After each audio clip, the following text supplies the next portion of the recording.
So one of the things that came out of this report from 11 Warriors about the 22 self-reported violations submitted to the NCAA by Ohio State, 16 of which were for the football team, was, I thought, interesting. Two of them.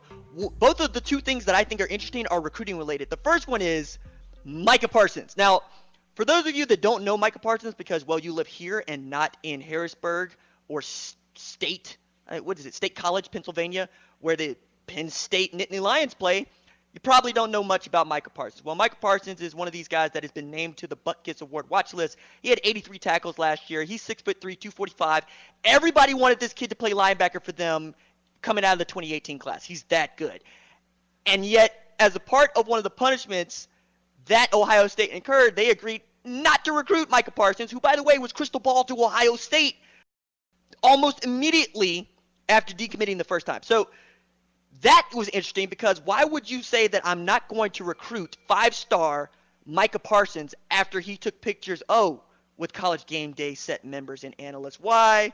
Well, they got this NCAA bylaw that reads, and I quote, "You cannot have contact with members of the media associated with former student athletes. As such, a violation of NCAA bylaws 13.10.1 and 13.10.2.4 occurred with Ohio State, as members of the media may not be present during an institution's recruiting contact with a prospect, and a prospect may not participate in team activities that would make the public or media aware of the prospect's visit to the institution." So I find all that to be interesting because you had folks like Kirk Herbstreit taking pictures with Micah Parsons.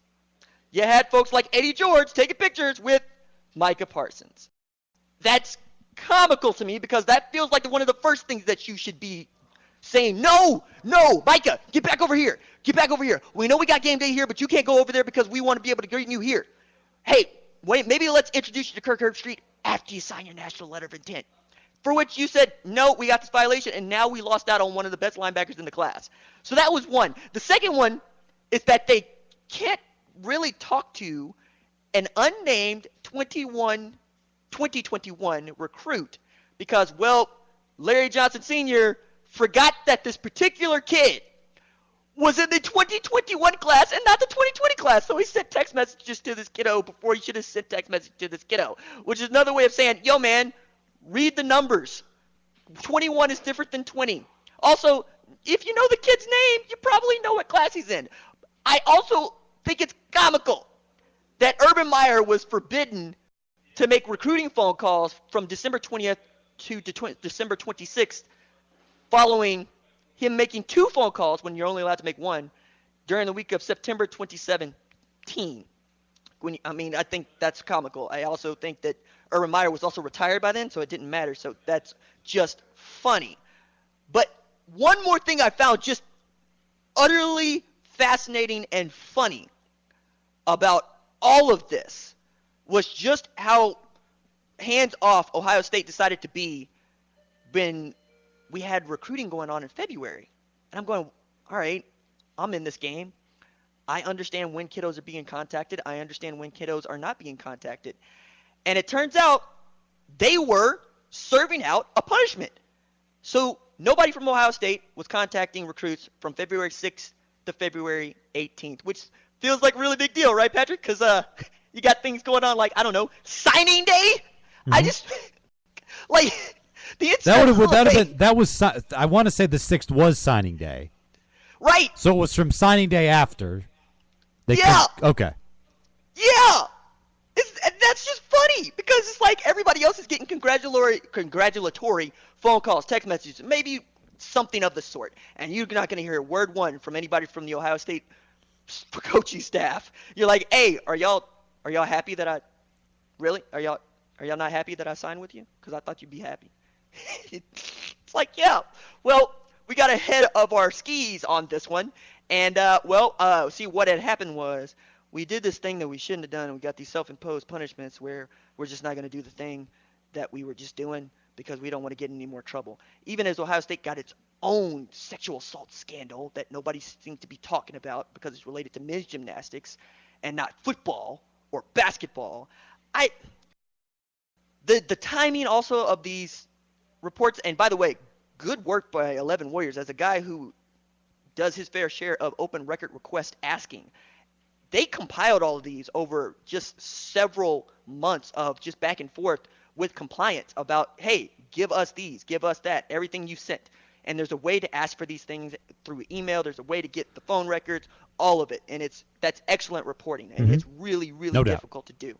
I also think that one more thing, then I want to ask Patrick what you thought was funny about all of this, but they let a guy recruit for them that had not passed the recruiting exam as mandated by the NCAA. So you had a graduate assistant who was allowed to work 4 off-campus camps at other universities during the summer of 2018 prior to passing the NCAA recruiting exam. Hey, you, sir, you don't need to pass this test to go recruit. You know how to recruit, except, yes, you do, because there's ethics. And you're usurping and going around the ethics. It's all funny to me. What do you think is funny? Yeah, it's lack of mismanagement. And look, some of this / much of this came down at the end of Urban Meyer's tenure. Go figure. Which there's probably some laziness at that point. I'll say this. Look, obviously losing Micah Parsons hurts. They finished 14th. I'll tell you what, though, these sanctions are killing them this year. It is destroying their 2020 recruiting. I mean, they're terrible 2020 recruiting. I mean, they're only 3rd in the composite rankings with behind Clemson and Alabama. You know, and I think it was also it was just terrible that they were penalized a scholarship because they tried to split one football scholarship 3 ways. And managed to go over the scholarship distribution chart. Remember I made that point yesterday about if we saw the scholarship distribution distribution charts in live time, like in real time, that they'd be constantly moving and shaking, because stuff like that. Yeah. Right? And the thing about that is that's basic. That's you can't do that. You that's would a think basic so. rule. It's math. That's a basic It's rule. math. You have 85 scholarships. You have to give 85 scholarships as part and whole, like as whole. You can't split them up. Unless you don't. This is baseball. This isn't baseball. So it feels that way. One thing, and then we got to go to break. But I thought this was kind of, sort of stupid, but also serious, and you'll see why. It's the use of name, image, and likeness. One player made $60, $60 in profits, and the other did not make any money from a business for using his name and likeness. And I'm going, $60? We got self-imposed sanctions because a dude made $60 because he happens to be a dude that people want to use his name. $60? All right, man. Like, okay, it takes more than $60 to fill up my truck. All right? Just pay the kids, or not even pay the kids. Let the kids do this. Make the $60. Let him take his girlfriend out for a nice dinner. No. We got to do this stuff.